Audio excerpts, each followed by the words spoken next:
टुनटुनी चिड़िया एक गरीब चिड़िया थी। किसी हादसे में उसके पति का देहांत हो गया था। टुनटुनी चिड़िया की कोई संतान नहीं थी। गरीब होने के बावजूद भी अगर किसी पक्षी को उसकी मदद चाहिए होती थी तो वह उसकी मदद अवश्य किया करती थी। एक रात कड़कती बिजली के साथ भारी वर्षा हो रही थी। तभी टुनटुनी चिड़िया के दरवाजे पर किसी की दस्तक होती है।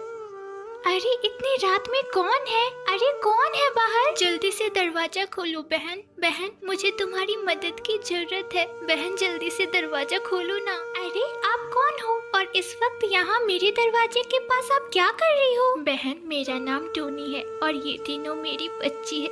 बहन मुझे बहुत चोटें आई हैं। बहन मुझे तुम्हारी मदद चाहिए। कृपया करके मुझे आज रात अपने घर में शरण दे दो।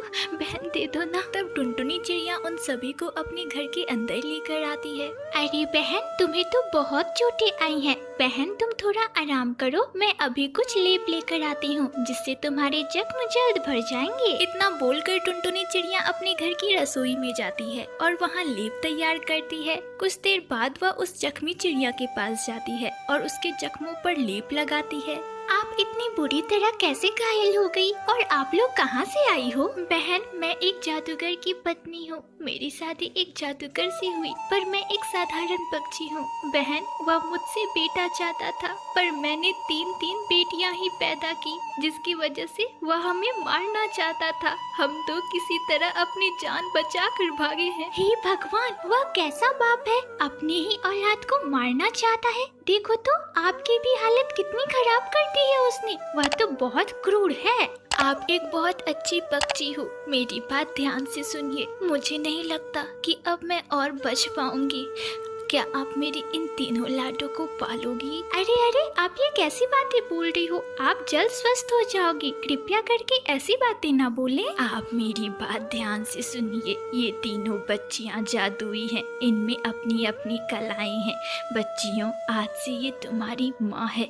अपना ध्यान रखना बच्चियों और इन्हें माँ कहकर पुकारना। इतना बोलते बोलते उस पक्षी की मौत हो जाती है। तीनों बच्चियां अपनी माँ से लिपट कर फूट फूट कर रोने लगती है। टुनटुनी चिड़िया ही अब उनकी सहारा थी। टुनटुनी चिड़िया को भी अब संतान मिल गया था। एक ओर तो वह खुश थी पर दूसरी ओर उस पक्षी के मर जाने का भी उसे गम था। अगली सुबह जब आसपास के पक्षी उन तीनों पक्षियों को टुनटुनी चिड़िया के घर में देखते हैं तो वे टुनटुनी चिड़िया से पूछते हैं कि आखिरकार ये बच्चियाँ किसकी हैं और उसके पास कैसे आई। अरे टुनटुनी, ये तीनों बच्चियाँ किसकी हैं?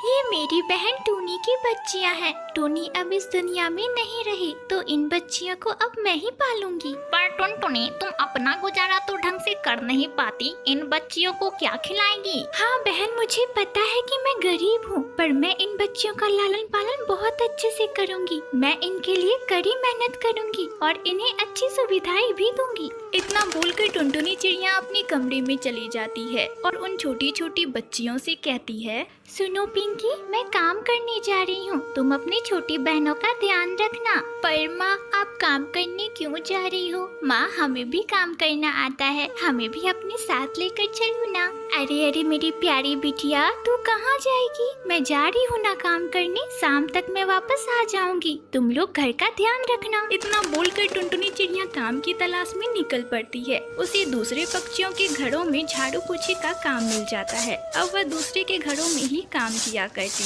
और उससे कुछ उसे अनाज मिल जाते जिससे अपनी वह नन्ही नन्ही बच्चियों का लालन पालन किया करती। एक दिन, अरे टुनटुनी बहन, तुम्हारी जो ये खेत है वह तो ऐसे ही पड़ी हुई है, क्यों ना तुम मुझे इस खेत को बेच दो? अरे सेठ जी, आप ये क्या बोल रहे हो? ये खेत मेरे पति की आखिरी निशानी है। मैं आपको ये खेत नहीं बेच सकती। एक बार अच्छे से सोच लो टुनटुनी चिड़िया, तुम्हारे घर में तीन बेटियां हैं। जब वह बड़ी हो जाएगी तो तुम्हें उनका भी तो ब्याह करना होगा ना। मैं तुम्हें इस खेत की अच्छी कीमत दूंगा, एक बार ठंडे दिमाग से सोच लो।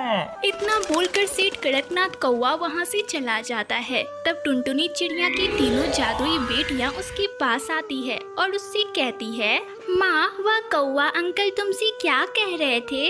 अरे कुछ नहीं बेटा, वह तो ऐसे ही आ जाता है। अच्छा ये बताओ, तुम लोगों ने खाना खाया? नहीं नहीं माँ, पहले आप ये बताओ वह क्या कह रहा था जिसकी वजह से आपकी आंखों में आंसू आ गए? तब टुनटुनी चिड़िया उन्हें अपनी खेत के बारे में बताती है। तब उन बहनों में से सबसे छोटी बहन कहती है, माँ, आपने हमें पहले क्यों नहीं बताया? आपके पास इतनी बड़ी खेत है, हम उस पर खेती करना चाहते हैं माँ। हाँ माँ, हमारी जादुई शक्तियाँ आखिरकार किस दिन काम आएंगी? हम उस खेत पर खेती करना चाहते हैं, आप हमें इजाजत दे दो। अरे मेरी प्यारी बिटिया, तुम लोग बहुत छोटी हो और खेत बहुत बड़ा है, तुम लोग भला खेती कैसे कर पाओगी? और हाँ, अगर जंगल वालों को तुम्हारी शक्तियों के बारे में पता चला तो वे लोग तुमसे नाजायज फायदा उठाएंगे। माँ, जंगल वालों को कुछ पता नहीं चलेगा। माँ, तुम हम पर भरोसा रखो, हमारी शक्तियों के बारे में किसी को कुछ पता नहीं चलेगा। माँ, अब इजाजत दे भी दो ना। बच्चियों के बार बार जिद करने पर आखिरकार टुनटुनी चिड़िया मान जाती है और खेत में खेती करने की इजाजत दे देती है। जब आधी रात होती है तो 3 बच्चियां खेत पर जाती है। एक बच्ची खेत में जादू से बीज लगाती है, तो दूसरी बच्ची जादू से खेत में बारिश करवाती है, तो तीसरी बच्ची उसमें सूर्य का प्रकाश देती है। देखते ही देखते खेत में बहुत सारे फसल लहलहा उठते हैं। अगली सुबह जब टुनटुनी चिड़िया अपने खेत में जाती है तो लहलहाते फसल को देखकर आश्चर्यचकित हो जाती है और अपनी बच्चियों से कहती है, अरे मेरी प्यारी बच्चियों, ये तुम लोगों ने क्या किया? एक रात में खेत में इतने सारे फसल, अगर जंगल वालों को पता चला तो उन सभी को तुम पर शक होगा। अरे नहीं माँ, जंगल के किसी भी पक्षी को हम पर शक नहीं होगा। अभी देखना, सारी फसल कटकर एक जगह हो जाएंगे और फिर हम उन फसलों को बेच देंगे, जिससे हमें कुछ पैसे मिल जाएंगे। माँ तो क्यों चिंता कर रही है, किसी को कुछ पता नहीं चलेगा। और ठीक ऐसा ही हुआ। खेत की सारी फसल अपने आप कटकर एक जगह इकट्ठा हो गई। टुनटुनी चिड़िया अपने बच्चों के साथ मिलकर उन फसलों को बेच देती है, जिससे उसे कुछ पैसे मिल जाते हैं। अब टुनटुनी चिड़िया अपनी जादुई बच्चियों के साथ खुशी खुशी रहने लगती है।